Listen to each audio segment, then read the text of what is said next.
12,000 pesos tong device na to. At ito yung tatlong ways na naiisip ko para ma-ROI ito in 1 month. Business owner ako at gumagawa ako ng content at ito yung Plod Note Pro. AI note taker to, so pag pinress mo to, re-record siya. Tapos siya na yung bahala mag-summarize ng lahat para sa akin. Separate device siya sa phone ko, tapos madali lang siyang dalhin. Lalagay ko lang siya dito sa likod, tapos okay na. Para ma-ROI ko to, gagamitin ko to sa lahat ng meetings. Ito na yung magsa-summarize sa mga online meetings, kahit sa phone calls, pwede to. Para sigurado ako na hindi ako makakamiss ng details na sinasabi ng clients para sa business namin. Pangalawa, sa ideas. Sobrang daming pumapasok na idea sa akin lalo pag naglalakad, nag-exercise, or kung ano-ano mang ginagawa. Sayang yung isang magandang idea kung makakalimutan mo lang. Pangatlo, at tingin ko ito yung pinaka-importante. Pag may personal meeting ako, kasama yung mga tinuturing kong mentor sa negosyo or sa content creation. Syempre, magpapaalam ako sa kanila na i-record ko para magamit ko lang in the future. Yun kasi yung mga tipo ng conversations na sobrang loaded ng information tsaka ng mga magagandang advice para makatulong sa akin sa business ko tsaka sa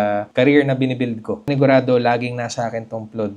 Mukhang hindi naman nababalik yung 12,000. Pero para sa akin, as long as wala akong nakakalimutan sa mga booking ng clients, at walang nasasayang na ideas na galing sa akin or learnings galing sa mga meaningful conversation kasama yung mga tinuturing kong mentors, okay na ako dito.